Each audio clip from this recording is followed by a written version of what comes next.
વિદ્યાર્થી મિત્રો, અમારી યુટ્યુબ ચેનલ ટીચિંગ મેથ્સ સેલ્જિયામાં આપનું હાર્દિક સ્વાગત છે। મિત્રો, આજે તારીખ 13/12/2025ના રોજ ધોરણ 5માં જે નવોદયની પરીક્ષા આવેલ છે તેનું આજે પેપર લેવાયેલ છે।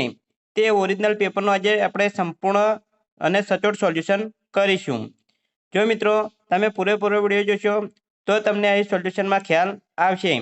અને તમારે આજે જે પેપર લેવાયેલ છે તેમાં જે વિભાગ 1 આવે છે માનસિક યોગ્યતા કસોટી, એટલે કે 1 થી 40 પ્રશ્નો જે આકૃતિના પૂછાયા છે તેનું સોલ્યુશન કરીશું। તો તેમાંથી તમારે કેટલા પ્રશ્નોના જવાબ સાચા પડ્યા છે એ તમને ખ્યાલ આવશે અને તમારે કમેન્ટ બોક્સમાં જણાવવાનું રહેશે। જો મિત્રો તમે ચેનલમાં નવા હો, હજુ સુધી ચેનલને સબસ્ક્રાઇબ ના કરી હોય તો ચેનલને સબસ્ક્રાઇબ કરવા વિનંતી, જેથી તમને જે નવી અપડેટો આવે છે તે અપડેટો મળતી રહે। મિત્રો, આજે જે પેપર સોલ્યુશન કરવાનું છે તે બી કેટેગરીનું પેપર છે। તમારે એ, સી, ડી એ જે કેટેગરીનું પેપર આવ્યું હોય તો તમારે પ્રશ્ન જોવાના રહેશે, કારણ કે તેમાં આજે પહેલા નંબરનો પ્રશ્ન છે તે આડાઅવળો આપેલો છે, ત્રીજા ક્રમે, ચોથા ક્રમે અથવા તો અલગ ક્રમે આપેલો છે, તો તમે એ પ્રમાણે આકૃતિ જોઈ લેજો એટલે તમને ખ્યાલ આવી જશે। મિત્રો, હવે વધુ સમય નહીં લેતા આપણે પેપર સોલ્યુશન કરીશું। તેમાં હે ભાગ 1 તેમાં એ ચાર ઓપ્શન આપેલા છે, એમાંથી અલગ પડતી આકૃતિ આપણે મેળવવાની હતી, એ આપણો સાચો જવાબ હતો। તો એ 4 આકૃતિ આપેલી છે તેમાં ડી નંબરની આકૃતિ અલગ પડે છે એટલે સાચો જવાબ ડી આવે છે।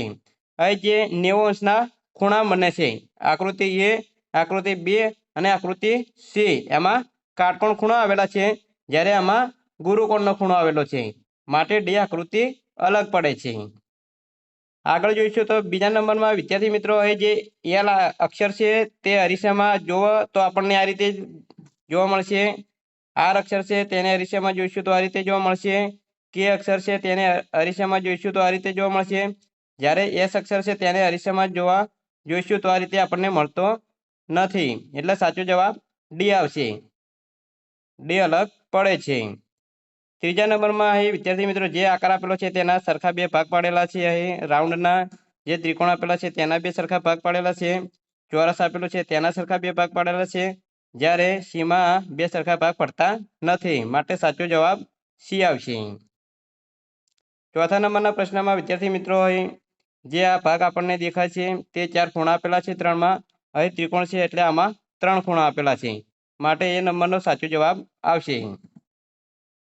ભાગ 2 માં વિદ્યાર્થી મિત્રો એક સમાન આકૃતિ મેળવવાની હતી।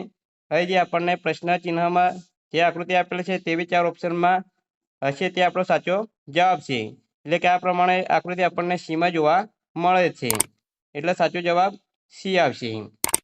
છઠ્ઠા નંબરના પ્રશ્નમાં આ પ્રમાણે જે આકૃતિ છે તે આપણને અહીં બીમાં જોવા મળે છે, એટલે સાચો જવાબ બી આવશે। બાકીની આકૃતિ તમે જોશો તો તે અલગ પડે છે। પ્રશ્ન નંબર 7માં આ પ્રમાણેની આકૃતિ આપણને બીમાં જોવા મળે છે, એટલે સાચો જવાબ બી આવશે। પ્રશ્ન નંબર 8માં સાચો જવાબ અહીં સી આવશે, કારણ કે જે આકૃતિ આપેલી છે તે આપણને સીમાં જોવા મળે છે। નેક્સ્ટ ભાગ 3માં વિદ્યાર્થી મિત્રો અહીં 3 ભાગ આપેલા છે, જ્યારે ચોથો ભાગ આપેલો નથી। ચોથો ભાગ 4 ઓપ્શનમાં આપેલો છે, જે જોઈન્ટ કરીશું તો આખી સંપૂર્ણ આકૃતિ બનશે, તો એ ચોથાનો જવાબ આવશે બી। આગળ પ્રશ્ન નંબર 10માં અહીં જે ભાગ આપેલો નથી તે અહીં સીમાં આપેલો છે, એટલે સાચો જવાબ સી આવશે। પ્રશ્ન નંબર 11માં અહીં જવાબ ડી આવશે। મિત્રો, તમારું પેપર કેવું ગયું છે અને કેટલા પ્રશ્નોના જવાબ સાચા પડ્યા છે તે તમારે કમેન્ટ બોક્સમાં જણાવવાનું રહેશે। પ્રશ્ન નંબર 12માં અહીં જે ભાગ નથી તે આપણને અહીં ડીમાં આપેલો છે, આ ડીનો ભાગ અહીં જોઈન્ટ કરીશું તો સંપૂર્ણ આકૃતિ બની જશે, એટલે સાચો જવાબ ડી આવશે। જો મિત્રો વિડીયો સારો લાગે તો વિડીયોને લાઈક કરી દેજો, સબસ્ક્રાઈબ કરવાનું બાકી હોય તો ચેનલને સબસ્ક્રાઈબ પણ કરી દેજો। નેક્સ્ટ ભાગ 4, અહીં પ્રશ્નચિત્ર આપેલું છે, એટલે કે શરૂઆતમાં આ રીતે આપેલું છે, પછી શ્રેણી આપેલી છે, બીજા નંબરે આ રીતે બને છે, ત્રીજા નંબરે તે આ રીતે બનશે, તો ચોથા નંબરે કેવી રીતે બનશે, તો એ જે બીમાં આપેલું છે તે રીતે બનશે, એટલે સાચો જવાબ બી આવશે। પ્રશ્ન નંબર 14માં અહીં આ જે ભાગ આપેલો છે તેમાં એક ચોરસ અને એક કાળો રાઉન્ડ આપેલો છે. હવે બીજા નંબરમાં જોઈશું તો અહીં તે ઉપરની બાજુ જાય છે અને 3 આકૃતિ બની જાય છે. ત્રીજા નંબરમાં જોઈશું તો આ બાજુથી અહીં ડાબી બાજુ આવી જશે. તો હવે ચોથા નંબર અહીં નીચે આવવું જોઈએ, તે આપણને અહીં ડીમાં આપેલું છે, એટલે સાચો જવાબ ડી આવશે. પ્રશ્ન નંબર 15. પ્રશ્ન નંબર 15નો અહીં એક વધી જાય છે, એટલે સાચો જવાબ સીમાં આપેલો છે, એટલે જવાબ સી આવશે. આગળ નેક્સ્ટ પ્રશ્ન નંબર 16. પ્રશ્ન નંબર 16માં અહીં આકૃતિ આપણે આગળ ક્રમ વધારીશું તો એ ડી નંબરમાં આવેલું છે એ રીતે આવશે, એટલે સાચો જવાબ ડી આવશે. ભાગ 5. તો વિદ્યાર્થી મિત્રો અહીં ભાગ 5માં એક પ્રશ્નચિત્ર આપેલું છે અને તેના 4 ઓપ્શન આપેલા છે કે પહેલા નંબરના ચિત્રના આધારે બીજા નંબરનું ચિત્ર આ રીતે બન્યું છે, તો અહીં ત્રીજા નંબરના ચિત્રને આધારે ચોથા નંબરનું ચિત્ર કેવું બનશે તે 4 ઓપ્શનમાં આપણે જોઈશું. હવે વિદ્યાર્થી મિત્રો આ ચોરસવાળો ભાગ છે તે નીચે તરફ આવી જાય છે અને આ રાઉન્ડવાળો ભાગ ઉપર તરફ જાય છે. એવી રીતે આ તીરવાળો ભાગ આ બાજુ આવી જાય છે અને આ તીરવાળો ભાગ આ બાજુ આવી જાય છે. એવી રીતે આકૃતિમાં આપણે ફેરવીશું તો જવાબ આવશે એ. નેક્સ્ટ પ્રશ્ન નંબર 18. 18માં વિદ્યાર્થી મિત્રો પહેલી આકૃતિને લીધે બીજી આકૃતિ આ રીતે બની છે, તો ત્રીજા નંબરની આકૃતિને લીધે ચોથા નંબરની આકૃતિ અહીં સીમાં આપેલું છે એ રીતે બનશે. પ્રશ્ન નંબર 19. પ્રશ્ન નંબર 19માં અહીં પ્રથમ આકૃતિને લીધે બીજા નંબરની આકૃતિ આ રીતે બની છે, એટલે કે અહીં 3 આપેલા છે તો આંકડો 2 બની જાય છે અને દિશા ઉલટાઈ જાય છે. તો આ રીતે 3 અર્ધવર્તુળ આપેલા છે તો એ નીચેની તરફ આવી જાય છે અને 2 વર્તુળ થઈ જાય છે, તે આપણને સીમાં આપેલું છે, એટલે વિદ્યાર્થી મિત્રો સાચો જવાબ સી આવશે. અહીં બી નંબરનો સાચો જવાબ આવશે નહીં, કારણ કે આ જે છે તે ઉલટાતું નથી, ઉપરની ઉપર બાજુ રહે છે.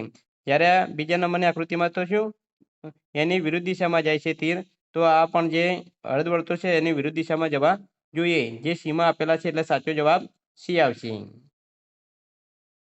પ્રશ્ન નંબર 20માં અહીં જે ત્રિકોણ છે અંદરની તરફ તે બહાર તરફ આવી જાય છે અને જે બહારની તરફ ચતુષ્કોણ છે તે અંદરની તરફ જાય છે. એવી જ રીતે અહીં અંદર જે ચોરસ છે તે બહાર આવી જાય છે અને વર્તુળ બહાર છે તે અંદર તરફ જાય છે.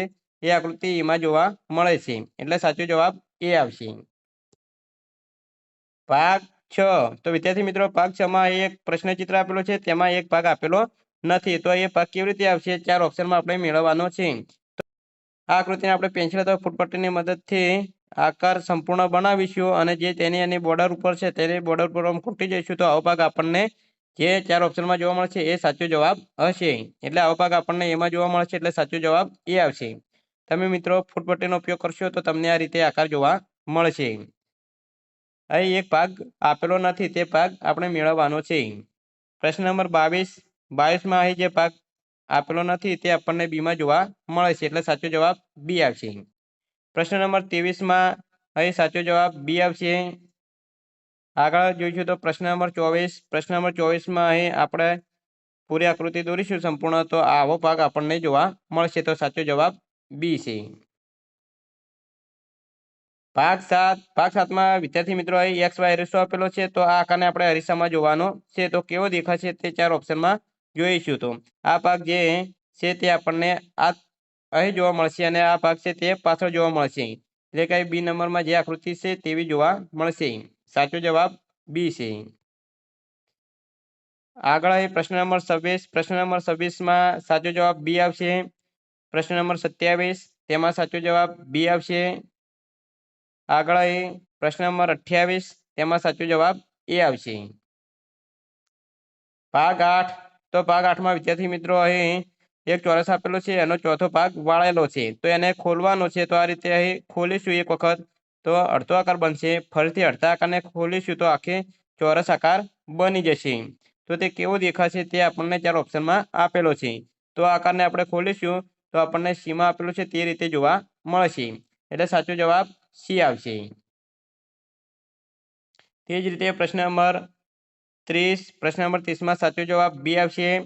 પ્રશ્ન નંબર 31 તેમાં સાચો જવાબ બી આવશે. આગળ પ્રશ્ન નંબર 32 તેમાં સાચો જવાબ ડી આવશે. ભાગ 9. વિદ્યાર્થી મિત્રો ભાગ 9માં અહીં 4 ટુકડા આપેલા છે, તો 4 ટુકડા ભેગા કરી અને એક આકૃતિ બનશે, એટલે કે તેમાં 4 ટુકડા હોવા જોઈએ, તો આપણને સાચો જવાબ સી આવશે. સીમાં 4 ટુકડા આપેલા છે. પ્રશ્ન નંબર 34. તેમાં જે 3 ટુકડા આપેલા છે તે આપણને અહીં બીમાં જોવા મળે છે, એટલે સાચો જવાબ બી આવશે. પ્રશ્ન નંબર 35માં જે ત્રણ ટુકડા આપેલા છે તે આપણને બીમાં જોવા મળે છે એટલે સાચો જવાબ બી આવશે. પ્રશ્ન નંબર 36માં અહીં જે ત્રણ ટુકડા આપેલા છે તે આપણને અહીં એ નંબરની આકૃતિમાં જોવા મળે છે એટલે સાચો જવાબ એ આવશે. ભાગ 10માં વિદ્યાર્થી મિત્રો અહીં આ ભાગ ચાર ઓપ્શન આપેલા છે એમાં છુપાયેલો છે જે ઓપ્શનમાં છુપાયેલો છે તે આપણો સાચો જવાબ હશે. એટલે વિદ્યાર્થી મિત્રો આ ભાગ આપણે જોઈશું તો આપણને અહીં બીમાં જોવા મળશે. અહીં આ રીતે આપેલું છે ને આ રીતે બીમાં છુપાયેલો છે એટલે સાચો જવાબ બી આવે છે. બાકીના એ, સી અને ડીમાં આ રીતનો ભાગ આપણને જોવા મળશે નહીં. નેક્સ્ટ પ્રશ્ન નંબર 38માં અહીં આ પ્રમાણેનો આકાર આપણને એમાં જોવા મળે છે તો સાચો જવાબ એ છે. પ્રશ્ન નંબર 39માં અહીં એસ જેવો આકાર આપણને અહીં બી નંબરની આકૃતિમાં જોવા મળે છે. સાચો જવાબ બી આવશે. પ્રશ્ન નંબર 40માં અહીં આ રીતનો આકાર આપણને અહીં એમાં જોવા મળે છે એટલે સાચો જવાબ એ છે. તો વિદ્યાર્થી મિત્રો અહીં વિભાગ 1 માનસિક યોગ્યતા કસોટી તેમાં 50 ગુણનું પૂછાય છે અને 40 પ્રશ્નો જે પૂછાય છે તેનું સંપૂર્ણ સોલ્યુશન પૂરું કરેલ છે. તો 40 જે આકૃતિઓ પૂછેલ છે તેમાંથી તમારે કેટલા પ્રશ્નોના જવાબ સાચા પડ્યા છે તે તમે કમેન્ટ બોક્સમાં જણાવજો. અને નેક્સ્ટ બીજા ભાગમાં આપણે અંકગણિત અને જે પેરેગ્રાફ એટલે કે ફકરા આપેલા છે તેના પ્રશ્નોના જવાબનું સોલ્યુશન કરેલો વિડીયો મૂકીશું તે તમે જરૂર જોજો. Thank you.